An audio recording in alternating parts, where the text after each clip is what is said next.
Express yourself through art and show the world your heart. Express yourself through art and show the world your heart. You're in the know with Esther and Larry. Art on the air today. Stay in the know with Larry and Esther. Art on the air our way. Express yourself through art and show the world your heart. Express yourself through art and show the world your heart. Welcome. You're listening to Art on the Air on WVLP 103.1 FM and Lakeshore Public Radio 89.1 FM, our weekly program covering arts and arts events throughout Northwest Indiana and beyond. I'm Larry Breckner of New Perspectives Photography, right alongside here with Esther Golden of The Nest in Michigan City. Aloha, everyone. We're your hosts for Art on the Air. Our theme music is by Billy Foster with a vocal by Renee Foster. Our underwriters for Art in the Air are Valparaiso University's Brower Museum, regional art patron Mary Levan, and our landlord Walt Breidinger of Paragon Investments. Thank you for your generous support. Art on the Air is supported by an Indiana Arts Commission Arts Project grant through South Shore Arts and the National Endowment for the Arts. Thanks to Greg Kovach, WVLP's station manager, and Tom Maloney, Vice President of Radio Operations at Lakeshore Public Radio. Art on the Air streams live at WVLP.org and is rebroadcast on Monday at 5 p.m. Plus is also heard on Lakeshore Public Radio, 89.1 FM every Sunday at 7 p.m., also streaming live at lakeshorepublicradio.org and is available on Lakeshore Public Radio's website as a podcast. Our spotlight interviews are also heard Wednesdays on Lakeshore Public Radio. Information about Art on the Air is available at our website, breck.com/AOTA. That's Breck, BRECH.com/AOTA. That includes a complete show archive, spotlight interviews, plus our show is available on multiple podcast platforms, including NPR One. Please like us on Facebook, Art on the Air, WVLP, for information about upcoming shows and interviews. If you're interested in being a guest or sending us information about your arts-related event, exhibit, please email us at aota@breck.com. That's aota@breck, BRECH.com, or through our Facebook page. Art on the Air is always looking for financial support. We'd like to thank our current supporters. If you're looking to support Art on the Air, Esther and I especially would invite you to become an underwriter of this program in particular. And next on Art on the Air Spotlight, we'd like to welcome Bill Hollier, who is the board chair for the Center for Creative Solutions in Michigan City. But he wants to talk about an event that's coming up, and it's a wonderful thing called the Northwest Indiana Poetry Showcase. It's a juried event. And we're going to talk about that and how it's been in the past and, well, some of the differences with COVID. Bill, welcome to Art on the Air Spotlight. Well, it's very good to be here with you. Esther, so good to be with you as well. You too, Bill. So tell us a little bit about, just briefly, the Creative Center for Solutions and then the poetry showcase that you have and a little history of it and, how to get involved with it. Sure. The Center for Creative Solutions is based in Michigan City. And the mission statement of the center is to help people discover creative solutions to their personal, professional, business, and organization and community challenges and problems. And each year, for the last 5 or 6 years, we've celebrated World Creativity and Innovation Week, which is always based around Leonardo da Vinci's birthday, considering him to be one of the great creators of the world. And his birthday was the 15th of April. So this year, in particular, the World Creativity and Innovation Week is April 15th through the 21st. And we always, in the past, have hosted various events to help people realize their creative potential and perhaps showcase a little bit of their creative ideas that they've had and the problems that they solved. But in my mind, the arts were always important when it came to creative solutions. A lot of people talk about the fact that we need more creativity today to get us out of some of the problems that we find ourselves in, maybe global warming or the COVID-19 crisis. They think about we need more STEM schools, we need more math and science education, which is important. But to me, the arts are the spark that lends itself to the mathematics and the science to really bring out that creative process and get the creative juices flowing. So, well, they're intricately intertwined. They are intertwined, yes. And many people that you think of as being very creative, including Da Vinci, were also artists and musicians. Da Vinci was a fine musician as well as a fine chef, believe it or not. So they the arts were very important to many creative people. I think we got a good example of that on Inauguration Day with a young lady and her poetry. Yes. I mean, Yes, we did. that really brought the arts to the forefront. So tell us some details about the past of the Poetry Showcase and how it moves on from here. Esther, is this our third or fourth year? It's our fourth year. Our fourth year. This Oh, year, no, it's the fourth or fifth year. I'm trying to. Yeah. Yeah, Passes. it Time does. passes so quickly. We usually choose a theme, and then, but also let people kind of go afield and write about whatever they choose to. So we're talking about this year as a theme, reflections on the year 2020. And I think especially this year, there will be a lot of folks with some feelings that they would like put on paper and share with the world about living through the year 2020 and into the future. Most definitely. And we like to open up the poetry contest to kindergarten through 12th grade. And we have a series of judges who will be giving designations of first, second, and third place for each grade. So kindergarten will have 3 first, second, and third, or 1 first, second, and third place on through. But this year, do you want to tell them our exciting news? Well, this year we've decided, and we've talked about this for a while, that we would like to include adult poetry as well. So we want to hear what everyone has to say out there. And we want to include the Northwest Indiana area. Before we've generally worked with Michigan City folks and LaPorte County. But we'd like to. Yes, we'd like to welcome the Northwest Indiana region. And we want to say it needs to be original work. And you can write in any style of poetry you would like, haiku to a longer form. We did have some interest in haiku last year. We did. And this year, depending on where we are in the world in April, we'll either have the showcase hosted at the Nest, which we did in the last several years, or we'll do it Zoom in this way. And we have our local newspaper, The Beecher, who have said that they would publish the winning poems. And also WIMS Radio, Rick Federici will let the poets read their poems on air. And also here, I think, on Esther's program as well. Yeah, so, I think Larry and I would love to welcome the recipients to also speak their poems. Exactly. Really want to encourage the local poets. We're almost here to wrap up. Tell us how they can find out information about that in these last 30 seconds here, Bill. Okay, you can email me at william.hallier, HALLIAR, @gmail.com, or Esther? At the Nest Michigan City @gmail.com. Michigan City's all spelled out. Thanks to Bill Hollier from the Northwest Indiana Poetry Showcase. Deadline for submission is March 31st, and the showcase will be on April 18th. Thanks again for being on Art in the Air Spotlight. Thank you, Larry. Thank you. You're listening to Art on the Air, WVLP 103.1 FM, and on Lakeshore Public Radio 89.1 FM. And we'd like to welcome to Art on the Air.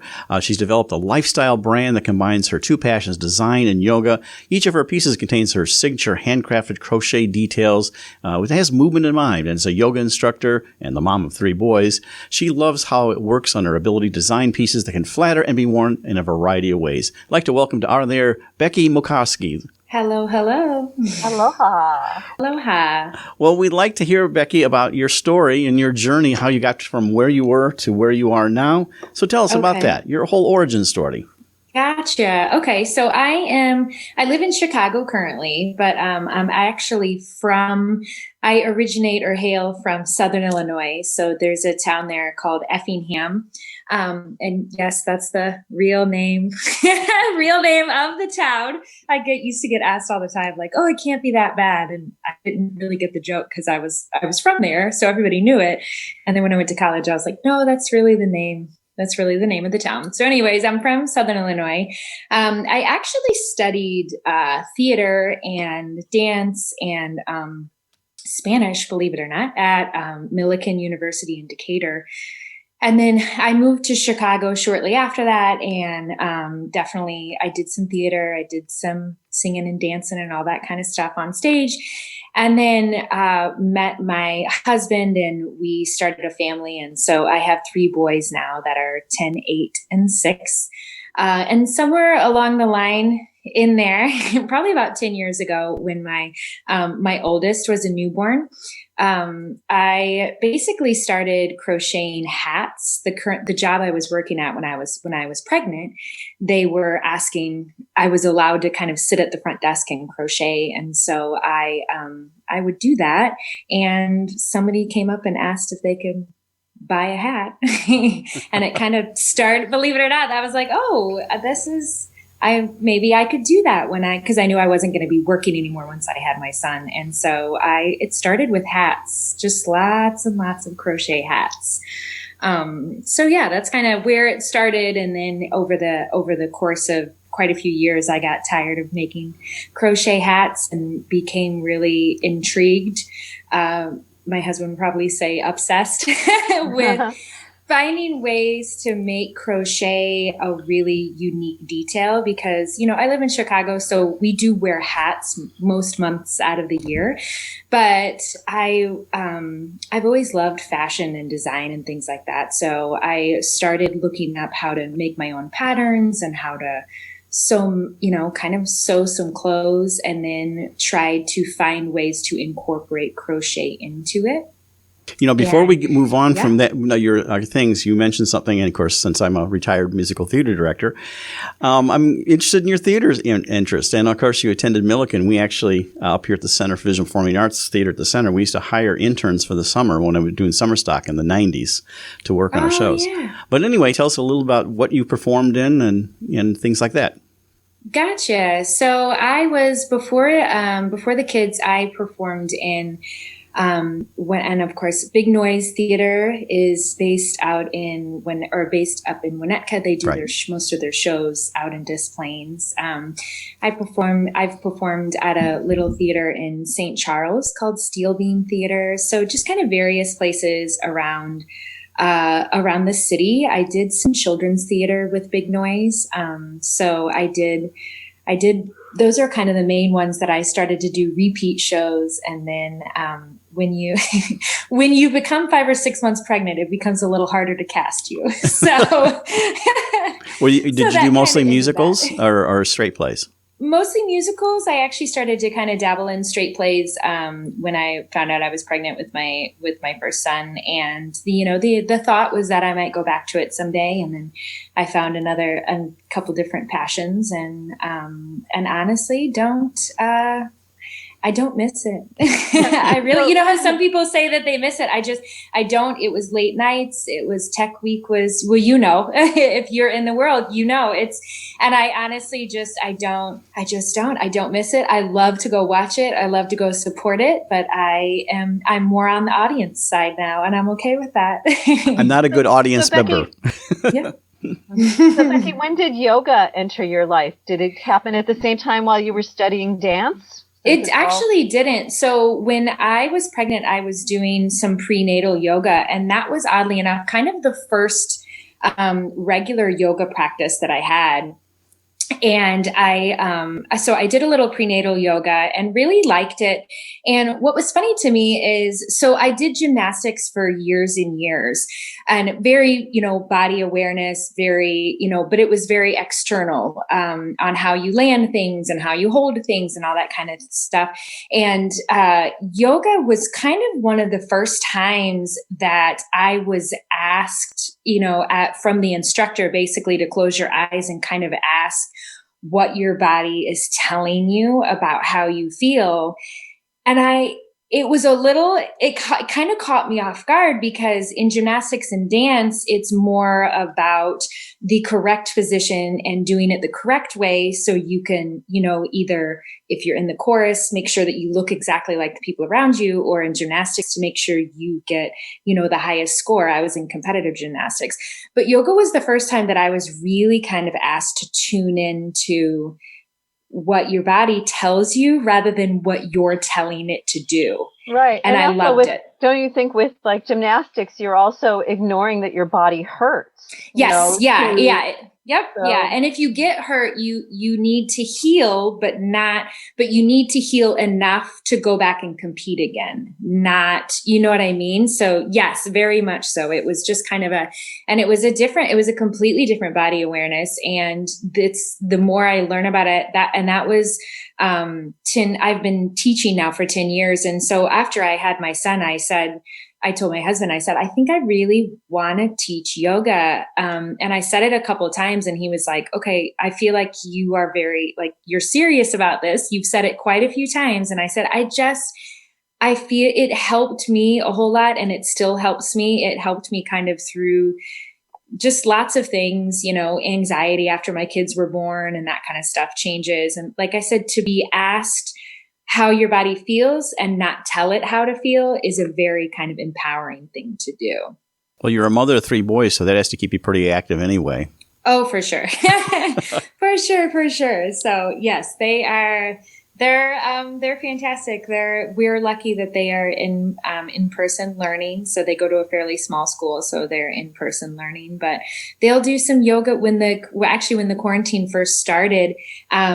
Each one of them we would kind of alternate, and they would do some yoga videos, and they loved it. We would record them and we would put them up for the school, because I was teaching yoga in the school before it all closed down. And so when it closed down, once a week we would make a family yoga video and we would put it up, and they loved it. They love to be a part of everything. So, we ask a lot of our guests right now, and we usually ask this later in the interview, but we'll go ahead and hit that now, about how COVID has impacted you, like personally, family, business, and everything like that. And the second part of that is, what are you looking forward to after it's all over? Right. So, COVID has, like all of us, kind of required me to slow down quite a bit. I like to be very involved in 100 different things. I enjoy being busy.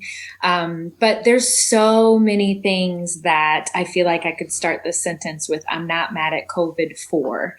And a lot of those things are, obviously e-learning at home suddenly was not ideal. However, it also really kind of helped me see what kind of students my kids were, maybe where they were struggling in school a little bit, that kind of thing. And we did the weather got warm pretty quickly after everything shut down. And so we just spent a lot of time playing board games and just being outside together. And we still got to travel a little bit. We just did it very safely. And we went places where we could just go hiking as a family and all of that. So it put in perspective. And even with my business, it made me pull back.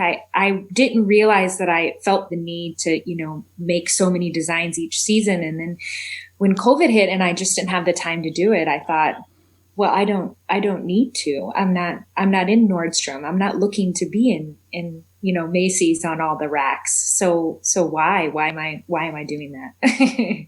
So yeah, so actually and then I guess what I'm looking forward to, I am looking forward to, traveling in let's go, my boys are dying to go to, theme parks and places like that where you could go there. It's just not the same. We actually had a trip to Disney World that got completely canceled, and I'd love to pick that back up and take them places. But we went to a restaurant last night for the first time in 4 months, and my kids were just floored by it. Like, we haven't been here in so long. So, it has the quarantine has allowed for more dedicated time to children or projects. So it's been a great time for reflection.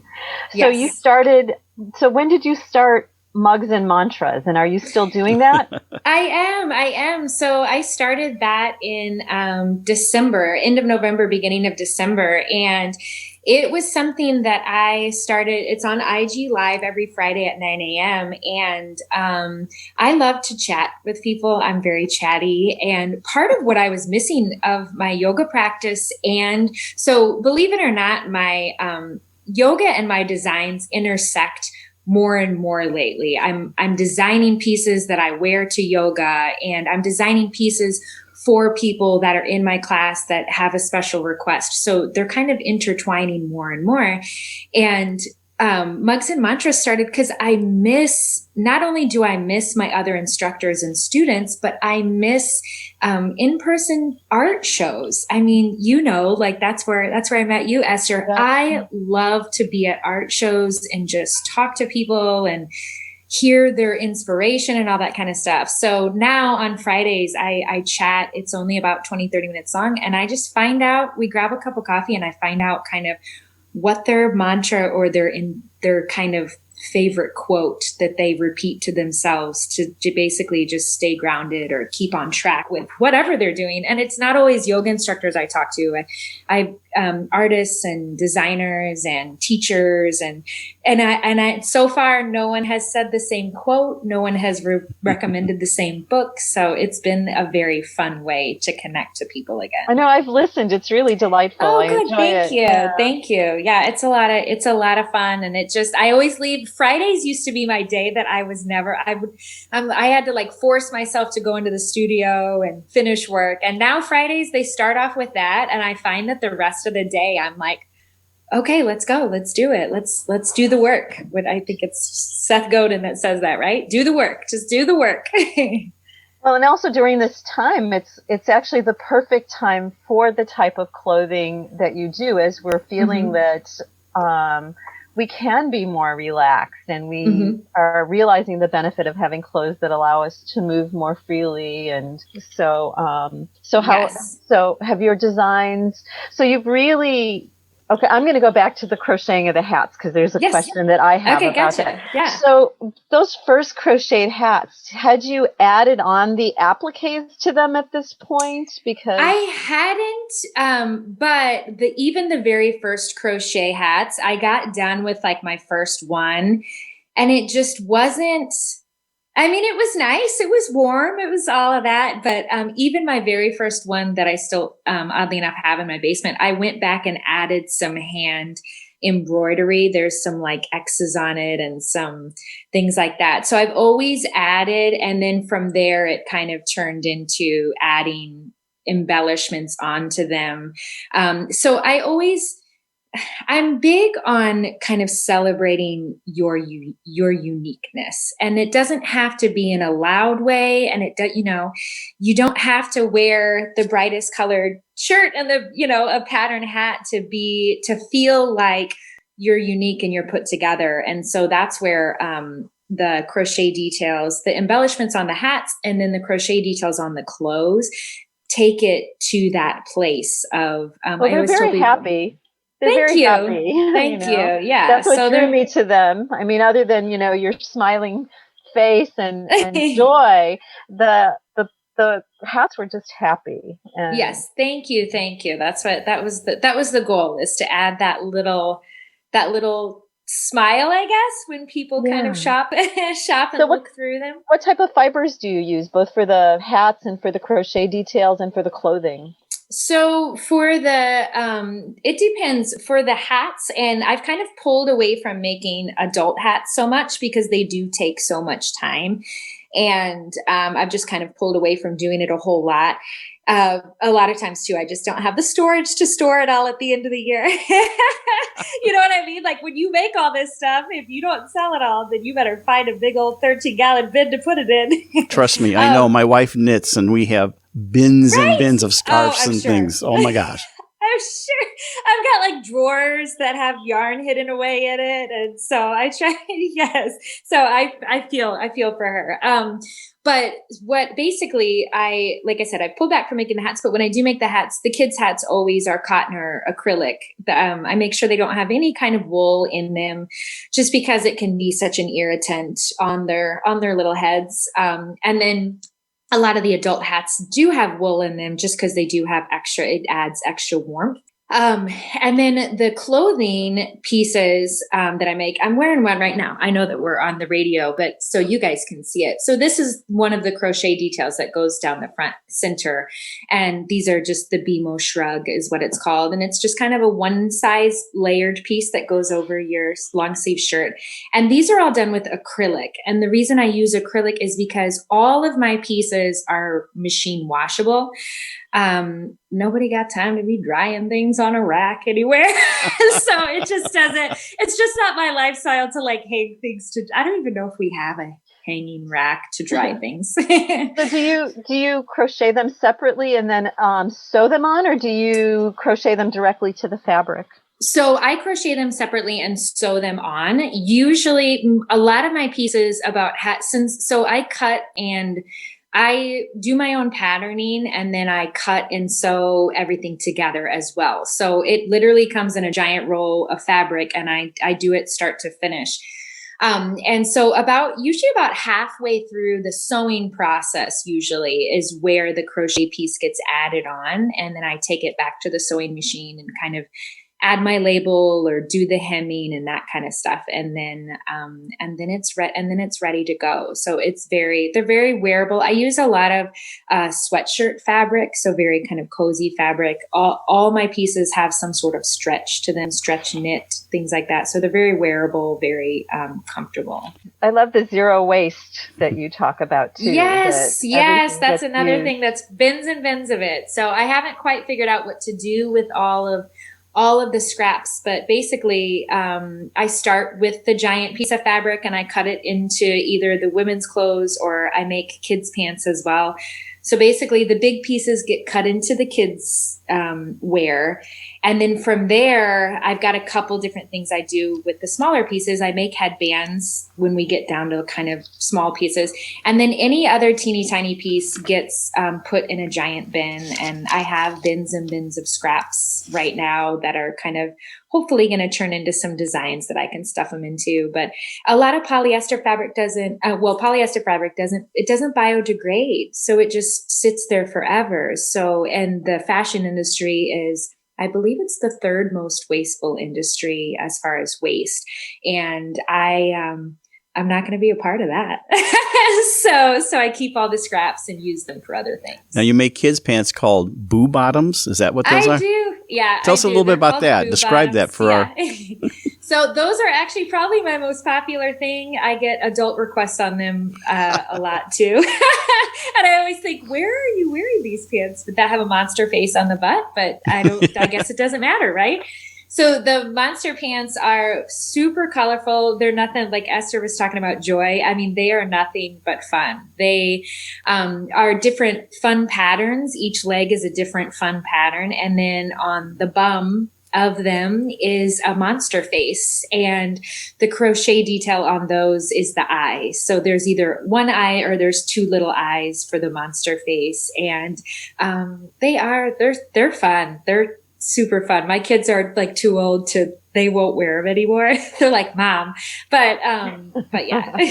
So you have to have another model in your life, right? Right, exactly. I'm looking at a picture on your website and I see one that has, that's in there. So it's got like a little crochet, almost like a button-like thing right on the bum there. Yes. Yeah. Right on the bum. And then there's a mouth. A lot of them have mustaches on the faces or little bows over the eyes. So they're just fun. And again, they're that stretchy fabric. They're machine they're machine washable and they're so durable that you can pass them. I've got people that have contacted me that bought them when I first started making them. And they're like, we've had them for 5 years and now their brother and sister wears them. And I'm like, perfect. That makes me so happy. That's the goal. Do you make clothing pieces by request? Someone approaches you about something and Oh, for sure. Yes, I definitely make clothing pieces. I do a lot of custom color stuff where people like a piece, they just want it in different colors. And a lot of times I have so much fabric kind of in my basement that I'll buy a couple yards of just to see. So a lot of times I can just message them and say, hey, how about we use this fabric? And, they'll say, okay. I have quite a few repeat clients that we've created kind of a relationship where they trust that I'll be able to put it together and add the crochet details in the right places. And I love that part too. So Becky, who taught you to crochet? So that actually goes back to my theater days. I was getting motion sickness. I was in a tour of A Christmas Carol on the East Coast.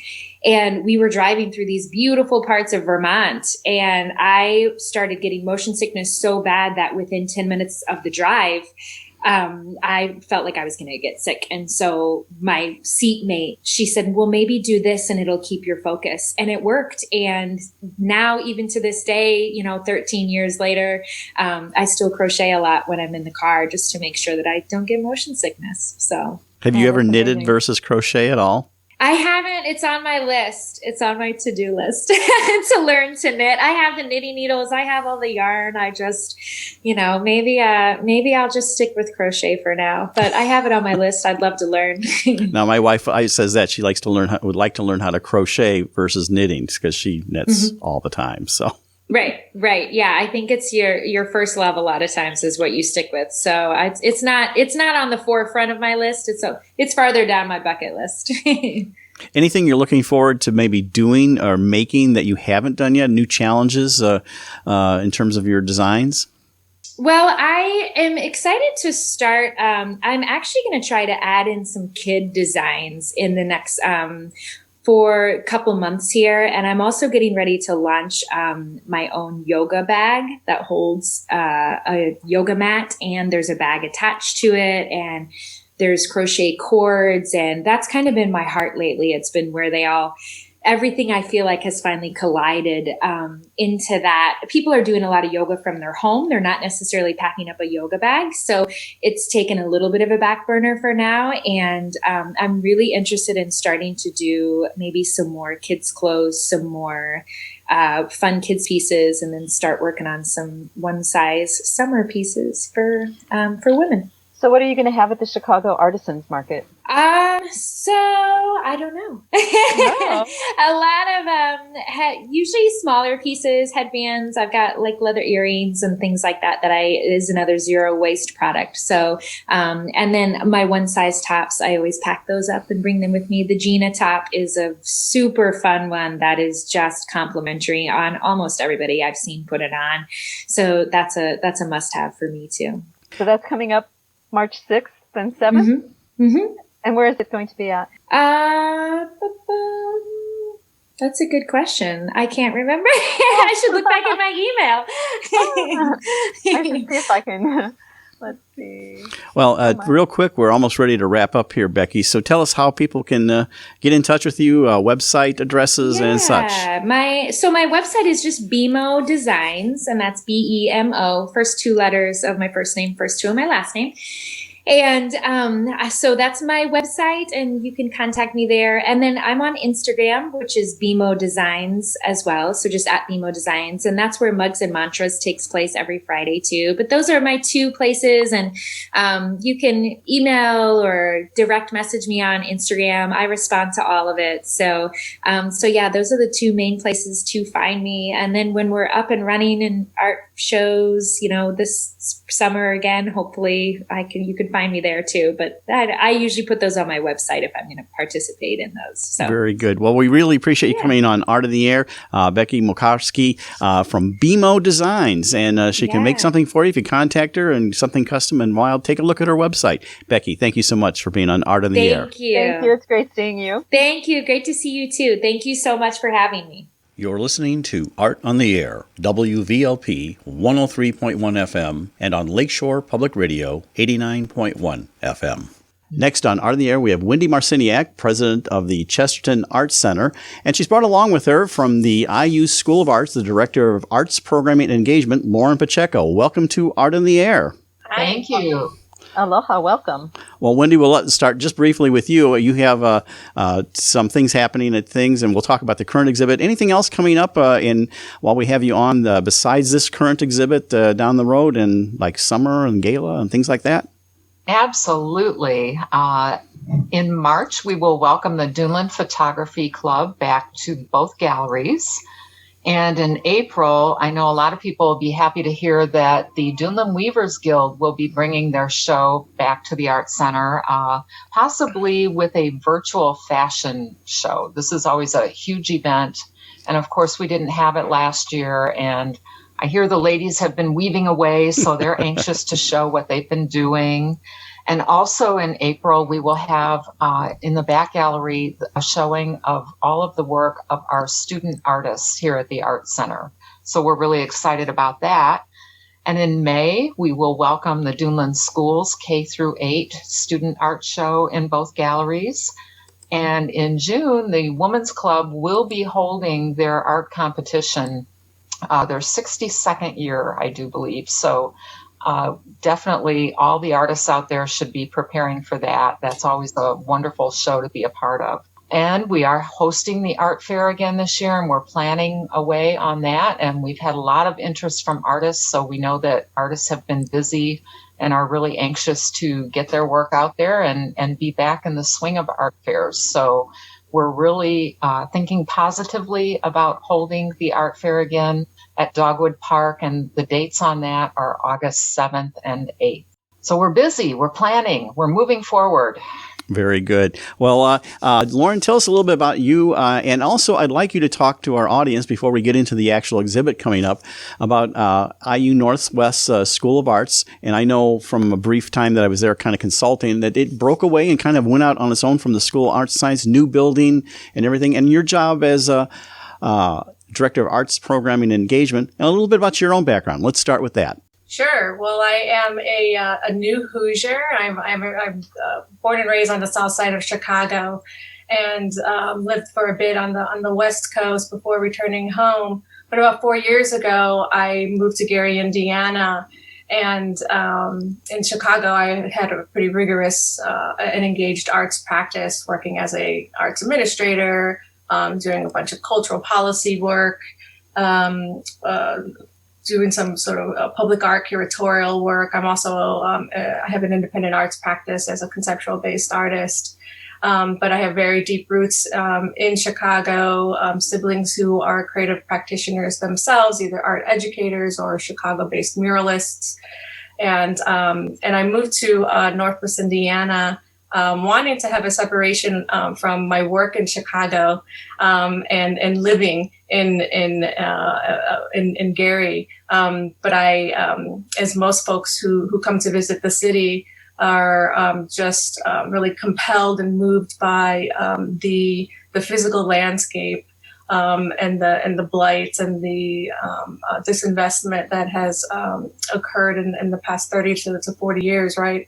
So I'm very happy to be living and working in Gary in Northwest Indiana, and I'm very proud to be working at the IUN School of the Arts. Well, tell us a little bit about the School of the Arts. I know that Sure.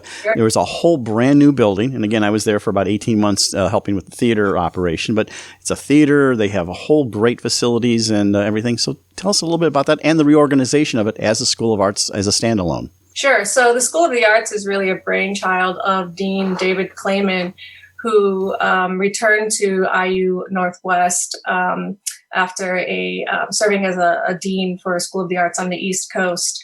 And it's new in all types of ways, right? From its programmatic and curricular ambitions to the amazing $40 million building, which is called Arts and Sciences. So half of the building is dedicated to sciences and health and biology academic curriculum supported by Ivy Tech.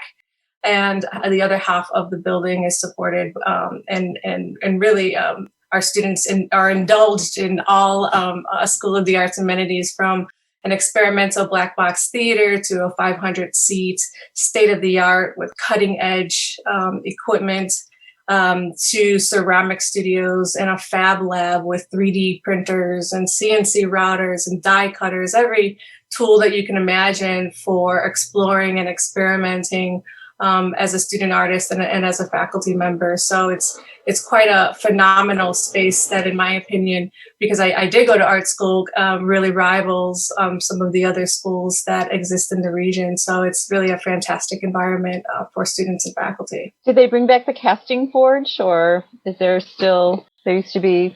With Neil Goodman. So Neil Goodman retired. He's an emeritus.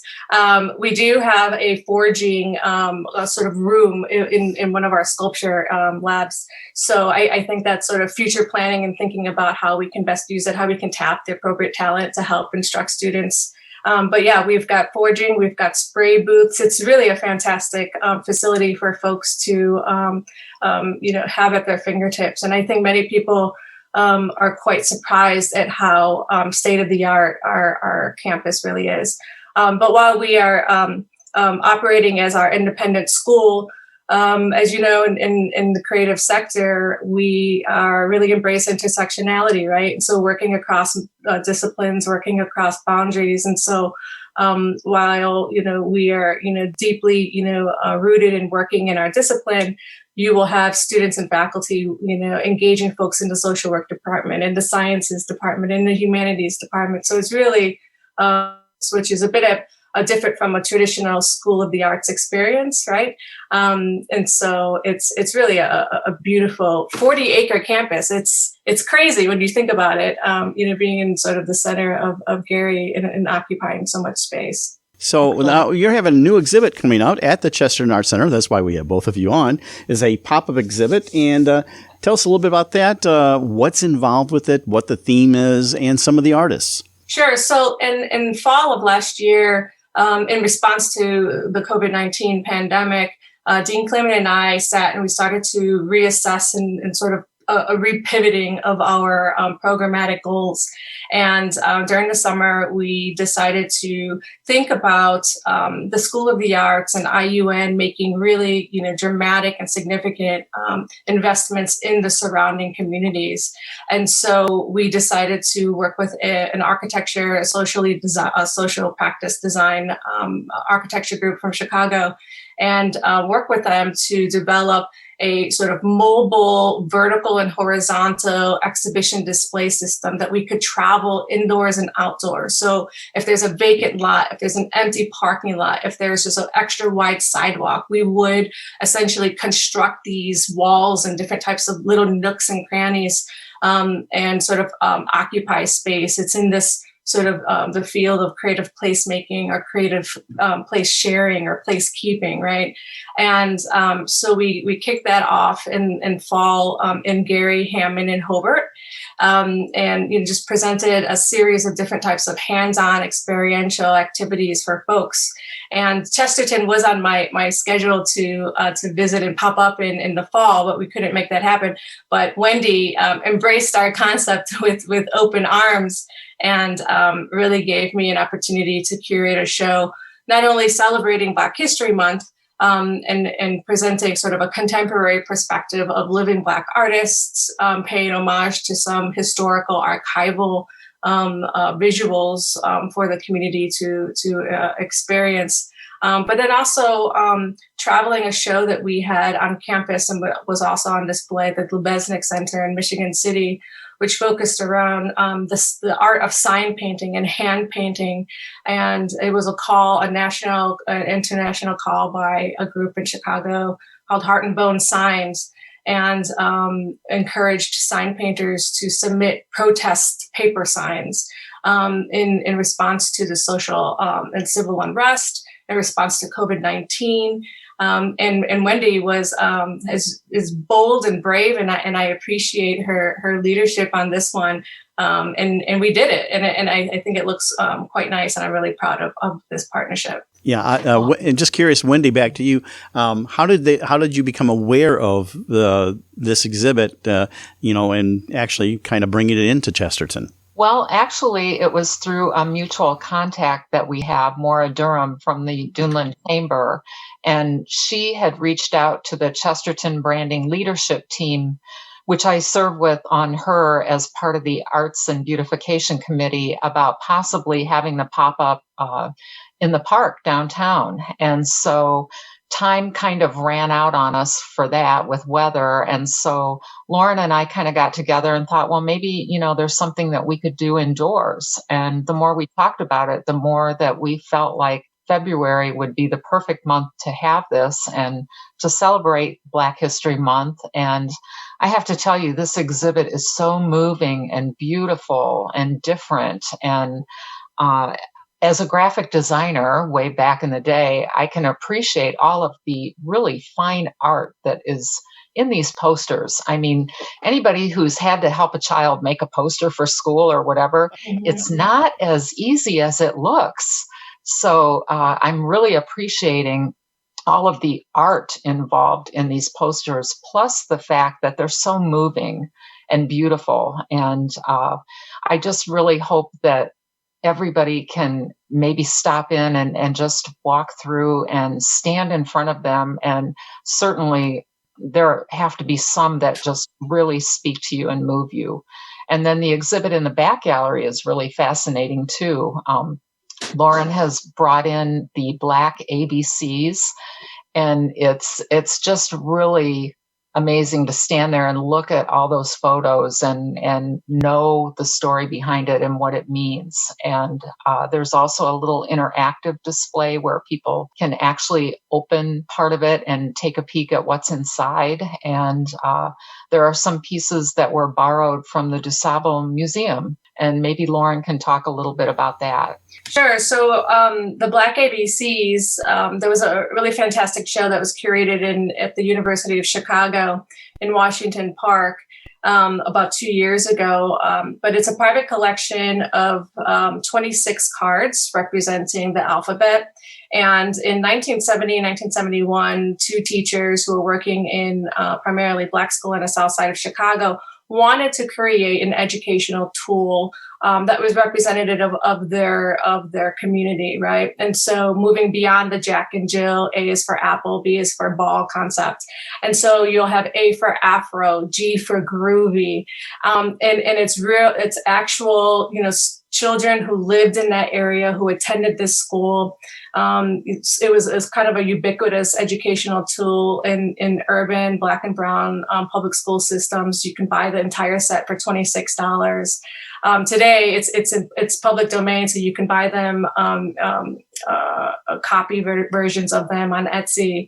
We were able to get an actual collection framed and on display. It's really quite lovely to see. And the show in Chicago that I referenced earlier, they were actually able to find some of the living children who were featured in those cards. It's really quite beautiful to see. And then we've got Ryan Bennett, who is a BFA alum of School of the Arts, a ceramicist, potter, and we have some of his really beautiful pieces in this sort of, we call it our cabinet of curiosity. Literally, folks can go and open the cabinet in the gallery, and really kind of challenging these notions of how you interact in gallery and museum spaces, right? Where things are off limits, you can't touch things. So while that is the case for some objects, we do want to encourage people to pick up a book that we've made available in the back gallery, and then open that cabinet and have a really unique experience. We also have a vinyl mural that was designed by Professor Kelly Kanaga in the School of the Arts, who is also a graphic designer and typography based artist, and she really created this amazing sort of design. It's just a sort of light backdrop for the exhibition. And then we also have on loan from the Floating Museum, a collective in Chicago, who just came out of a major exhibition at the Museum of Contemporary Art in downtown Chicago with some of their 3D objects, which are 3D replicas of sculptural objects that were found in the DuSable Museum of African American Culture. So you've got some real heavy hitters in there, again, paying homage to some of our faculty and our alumni who are making fantastic contributions in the creative sector. So it's quite lovely. I enjoyed it. Lauren and Wendy, are there any plans to document or televise for viewing of the exhibit online for people who cannot? Because this sounds like one that should be able to be seen from outside of our community as well. Sure. So Wendy and I are absolutely committed to creating a virtual experience for folks. We know it's obviously an uncomfortable time for people to come out of their homes. So we, like everyone else out in there in the creative landscape, we're embracing different technologies. So we've done time lapses of our installation. We will finish some of our archival documentation tomorrow. So we'll have some really fantastic high-res images available online and on our respective websites. I will also be creating a 360 3D virtual tour, which we've done in the past shows in our campus galleries, which essentially allows you to sort of narrow in and focus in on actual details of pieces. And you can, obviously using your mouse or your finger on your smart device, sort of, navigate and move around this 3D dimension in a really unique way. So it's moving away from this flat experience. And then we'll also do some gallery walks, some digital gallery walks, and sort of, talking a bit more about the artworks on display. Perfect. And I'm really grateful that Lauren is able to do that for us. And I really do think that it's important that we get it out there online in case people can't make it here, either due to COVID or the weather or whatever. And that way, we'll be able to share it with the world. And Lauren, I do believe that some of the signs are available for sale. Is that correct? That's right. Not all of the signs are, but a good majority of them are. And we'll have information available at the gallery, and we'll also post it on our respective websites and Facebook. We at the School of the Arts are super aggressive and crazy about posting on Instagram and Facebook. So we post several times a day, video and static images. So we will make sure that all of that stuff is available for folks to check out and purchase as well. No. And because of COVID, we're not having a traditional opening like you would, but the exhibit will be there through February 28th. Where is it? There's plans to move it to another place after this exhibit? Yeah, so in addition to it being on display, the Art and Action Lab, so these modular units that we've created are also on display at the South Shore Art Center. And so the idea behind these modular units will be, sort of threefold. One, an initiative that, I will sort of work very closely to curate as a representative of School of the Arts. Two, we will place them on loan and lend them out to other cultural and civic and community-based sites so that they can curate and tailor some of their programming while integrating the Arts and Action Lab, which I think is really quite nice. So whether folks want to just simply hang things on the wall or sort of project or use them as a backdrop in some interesting way, we really want folks to feel that they have some ownership over these objects. And then the last is, folks who just really, want to wrap and curate an entire exhibition around these types of the mobile units, which, becomes entirely their ownership. So the South Shore Arts, we dropped off 3 units. 2 vertical exhibition units and 1 that's sort of a table with really cool bookshelves. So it's part of their upcoming poster exhibition. And I don't have any role in it. I don't know what's going to happen, but I'm super excited to see it. And then after South Shore, probably in March, we will begin to roll out some of our more outdoor programming. Will probably pop up again at the Gary Housing Authority in one of their senior centers. And I'm really looking forward to going back outdoors.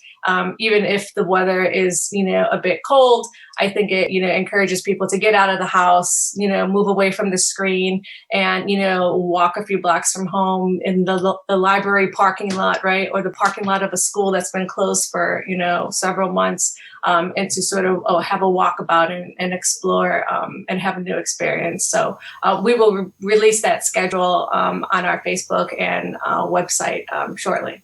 What do you have going on in your galleries on campus? You have 2 galleries that are functioning? Yeah, we have 2 galleries. We have a very sort of modern white wall gallery space in the Arts and Sciences building, which is very modern. And then we also have the Savannah Gallery, which is more of a shotgun style, wood floors, lower ceiling, much more of a traditional space. So right now we will be installing 2 new exhibitions because campus learning sort of doesn't kick back up until next week. And so we've been using this time to plan and organize and move things around. So we will have a solo show by an artist named Reggie Gloria, who also had some artworks on display at the Lubeznik Art Center in one of their last really compelling exhibitions. And in the Savannah Gallery, it's a big secret, so you're going to have to just stay tuned. But we're really excited about some of our programming, extending beyond the galleries on campus and moving into the library, moving into these non-traditional spaces on campus, and also kind of taking over the theater spaces with some moving image, performative, light and sound installations, which will, again, get people out from behind their computers and have a new experience. And to find the artist, do you just do an open call or do you invite? Yeah, so again, sort of a combination of efforts. One, we always have an open submission process, which is, quite simple. We really simplified that. And it goes to an exhibitions committee. Two, we also have invited artists, folks that we are trying to bring in from sort of, other galleries around the region, folks that we'd like to tap from outside of the region. We really see ourselves as an art convener, as a cultural hub. And so while it's, important for us to showcase local talent, we also want to create new experiences and for folks as well. And then lastly, students and faculty also have opportunities to exhibit, and as well as other departments. And so we'll work closely in sort of developing a curatorial proposal. But there are a number of ways for folks to be involved in campus. And, we support rigorous, compelling, contemporary-leaning artworks. So if you're a conceptual-based artist and you work primarily in video or sound, we've got a place for you. If you're a traditional painter type artist, we embrace that field as well. So we're about ready to wrap up. So give us the dates of the show and the availability, things like that. And then also where would they go online to see it when you eventually get that all put up? Well, the show runs through February 27th. And you can look for the links and the other content at our website, www.chestertonart.org, or on our social media sites, which would be Facebook and Instagram. And Lauren, I know that you've already posted quite a few things, some time lapse of the exhibit actually going up. Yeah, so our website is www.iun.edu/arts. You can just type iun.edu and find School of the Arts. On Facebook and Instagram, our profile handle is IUN School of the Arts. Very simple. But again, we are posting tons of images, videos, and we'll have as much information available for folks to experience the show, whether in person or at home. And I would like to say also that our hours are Monday through Friday, 11 to 4, and on Saturday from 10 to 2. So if you'd like to come out, please know that you will need to wear a mask, and we are diligent about offering hand sanitizer and keeping things clean and safe for anybody that would like to come out. And I would also like to thank Lauren for this wonderful collaboration that we've had getting this exhibit in here and getting it up. And we're very grateful to IUN for sponsoring it and helping us get this accomplished. And Kathy, who was here installing, and some of the students that helped. I mean, this was a big effort, and we are nothing but grateful here at the Chesterton Art Center. So thank you. Well, we'd like to thank Wendy Marciniak from the Chesterton Art Center, President, and Lauren Pacheco of IU School of Arts, Director of Arts Programming and Enlightenment, coming on Art in the Air, talking about the pop-up exhibit at the Chesterton Art Center. Thank you. Thank you. You've been listening to Art in the Air, and we'd like to thank our guests this week. Art in the Air is heard every Friday at 11 a.m. and rebroadcast Monday at 5 p.m. on WVLP and Sunday at 7 p.m. on Lakeshore Public Radio 89.1 FM. Your hosts were Larry Breckner and Esther Golden, and we invite you back next week for another episode of Art on the Air. Aloha, everyone. Have a splendid week. Express yourself through art and show the world your heart. Express yourself through art and show the world your heart. You're in the know with Esther and Larry. Art on the air today. Stay in the know with Larry and Esther. Art on the air our way. Express yourself through art and show the world your heart. Express yourself through art and show the world.